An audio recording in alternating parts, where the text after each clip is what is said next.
All right, Graham, we are at the second task 2, the academics needs assessment.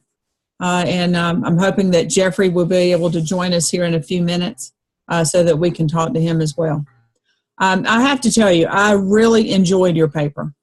I thought it was well done. It was easy to understand. And I need to know if we can borrow Chris for some data analysis down at Nash if he's not busy. Tell him he can just drive down. You know, he can be here in 2 hours easily.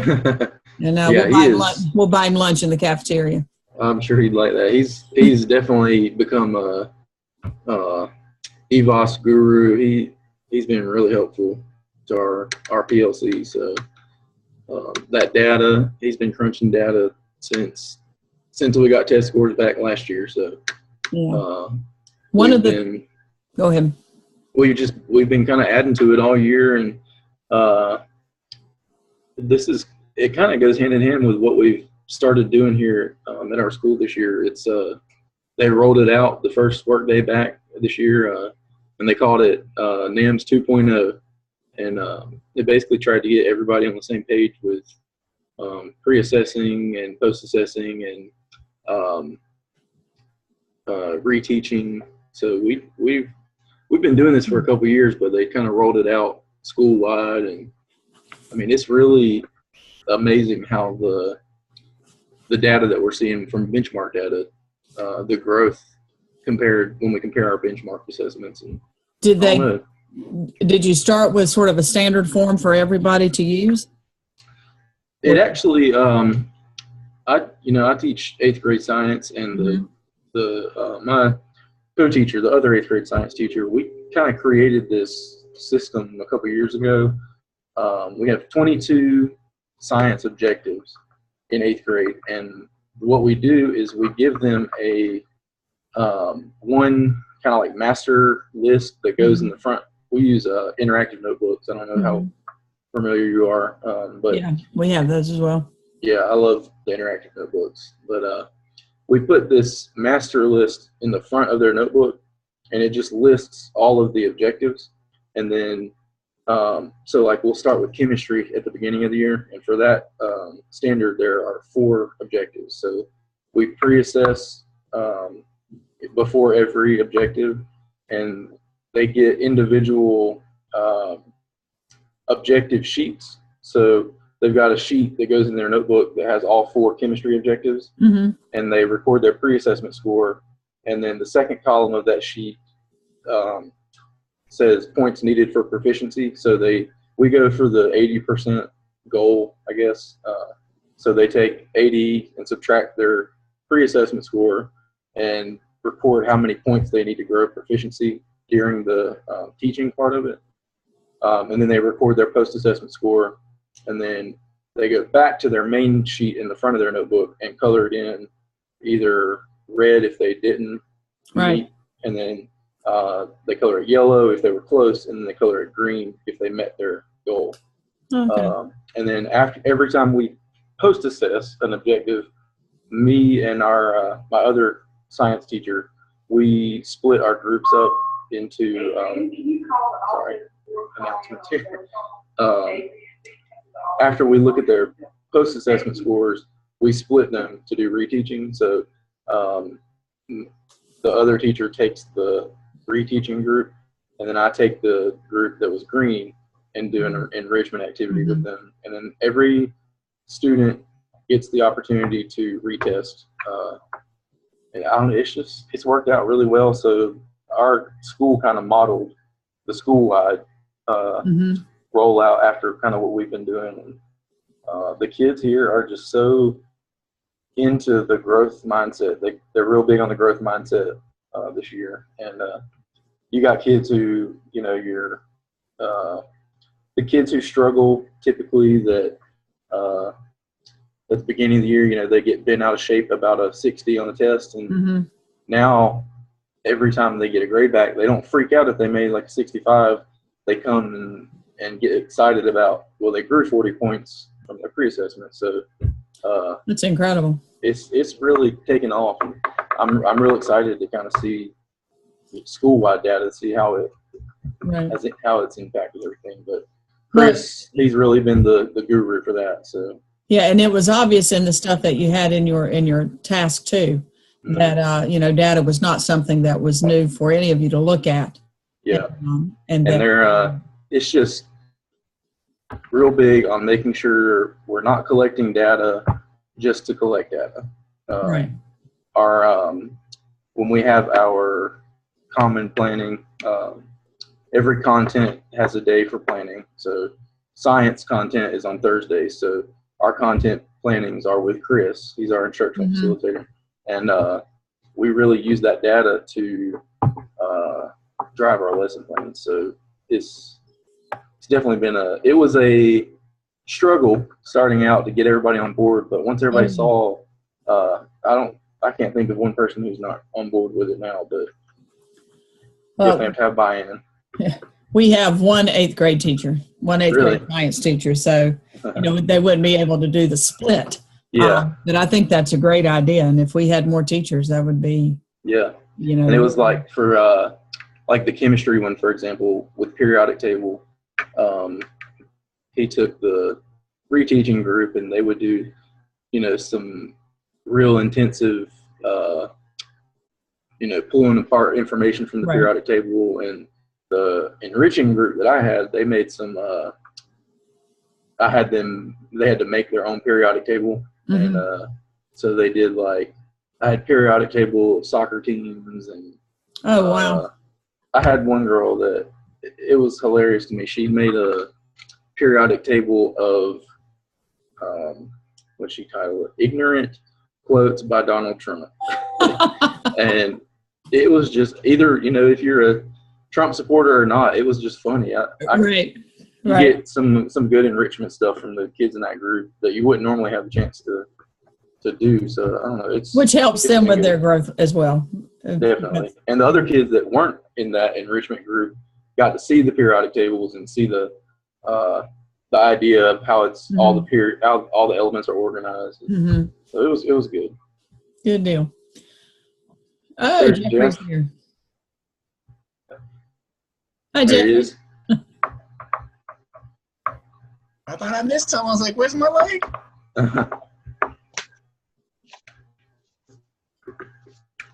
We were just talking about Chris's paper and the sort of the depth of data knowledge that his team has.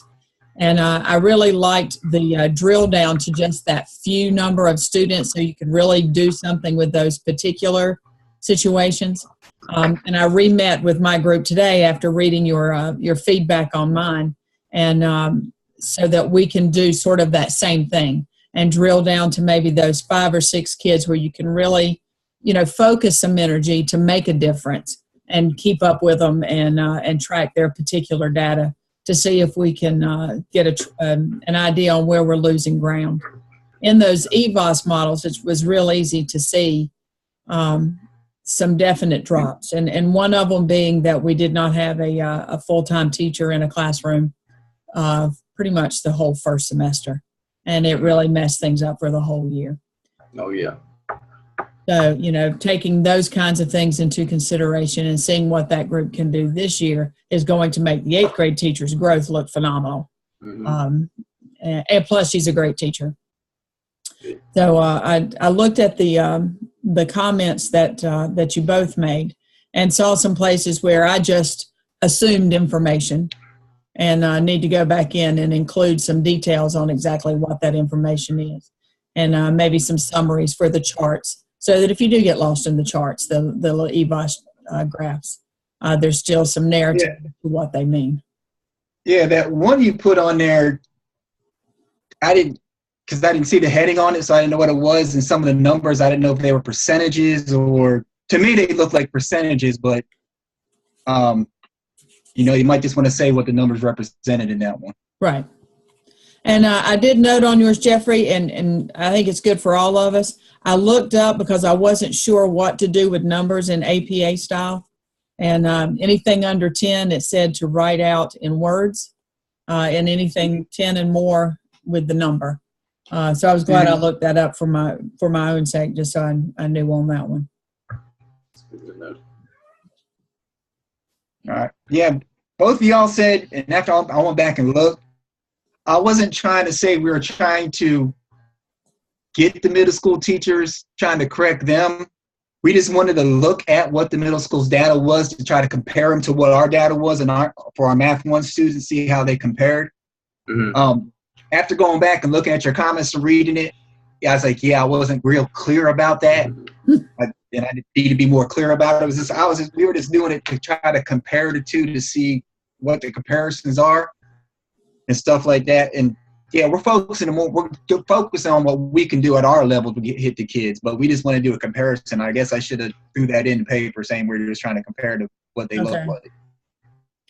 Right. I know, we've heard from our high school teachers in 9th grade who said that they wish that none of the students would take Algebra 1 or Math 1 in 8th grade because, those are usually the higher scoring kids. And sometimes you're left with some that don't care what they make in Math 1 anyway. They're waiting to turn 16.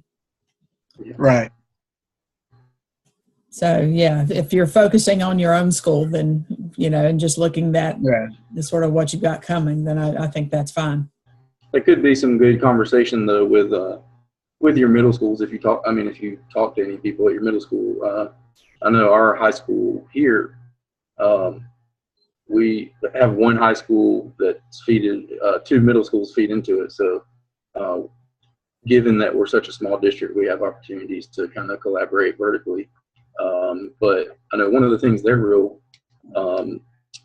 pushing specifically with me in science is,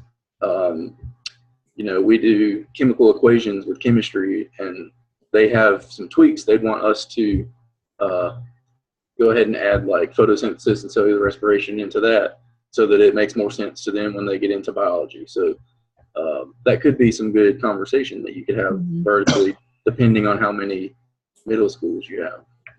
Mm-hmm. How many middle schools feed into your high school, Jeff? There's two main middle schools that feed into it, but all the high schools here are high schools of choice. We each have an academy.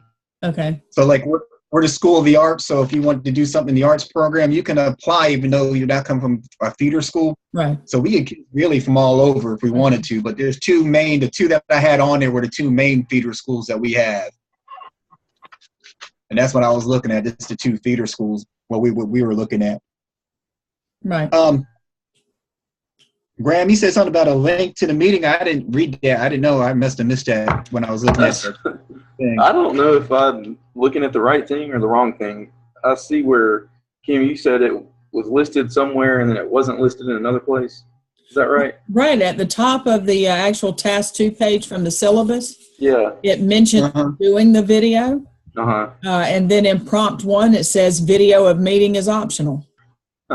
So okay, that's what I thought. So I didn't know. So yeah, I don't have a clue. I think I read that and then I looked at the rubric, and that's where I saw the videos. I don't think you have to. If you decide to include a video, I don't think it has to be, the whole video of an entire meeting. It can be something as simple as like a 2-minute clip where you specifically talk about, maybe one specific student in particular. So I think it's kind of up to your discretion as to what you include and how much you include. I wonder too if it's part of the competencies, because you have to have some video work for one of the competencies. Yeah. And if it's just making you have an opportunity to, to include one. Right. So maybe I'll catch one on the next one. Probably. My group is not up for a video on the data collecting one. Yeah. Well, I thought this one was much more kind of clean cut to the point than Task 1. So, I mean, I didn't really see much. I thought both of you, seemed pretty much about ready to go. As far as grading it on the rubric, just a couple tiny things that I wrote in there and some fine tuning, but I think for the most part, both of you met the requirements of the rubric to move on to Task 3. Yeah, I've looked at Task 3. It's going to be okay as well. Yeah, and I don't. Have you looked at task 5 yet? No. I hadn't either, but Chris told me what it looked like is task 5 is really kind of just putting everything together. So. Oh, okay. Yeah. I know there's no peer review for task 5. Okay. Yeah, I think task 5 is just putting everything together and kind of just writing a reflection on the process we went through to achieve it. That's what my understanding of it is. Yeah, that's what I think too. Right. I was telling Graham earlier, my coach came out today, and her comment was that the end result of whether or not what you come up with is ever implemented in your school really does not matter. That what they're checking for is the process of the collection and your approach to getting those things done. So that kind of takes some of the heat off of worrying about whether or not anything would ever change, because some things are kind of slow to change. Mm-hmm. So that was good. Yeah. That was good. Yeah, and that's what my coach told me a couple weeks ago when I met with him, is it's not, don't worry about it getting approved or anything like that. Just follow the rubrics and. Yeah, it's the process. Yeah. Yeah, it sounded a lot less daunting to hear them talk about. How they'll walk you through it. It sounds like, and if you don't get there, they're gonna get you there. So yeah, it's not quite as scary. Yeah.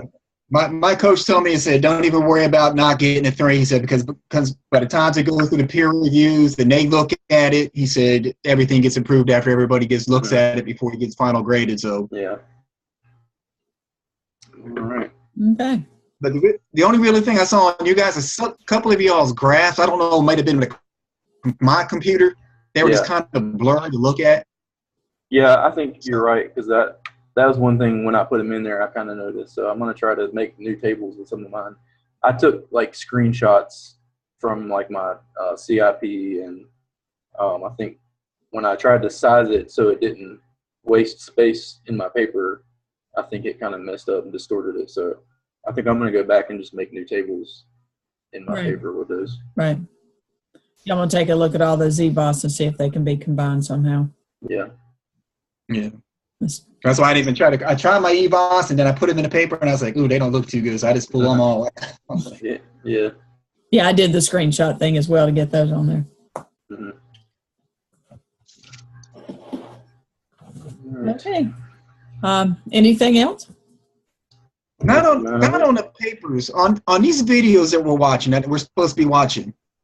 For the assignment, it says we're supposed to do a video narrative. But he said he wants to meet and talk about them on Thursday night. So does anybody know if we still got to do the video narrative on them? I don't know, but I remember he mentioned that last week, just to make sure we had watched them so that we could have a discussion. So I wonder if the narrative may be some type of reflection after that.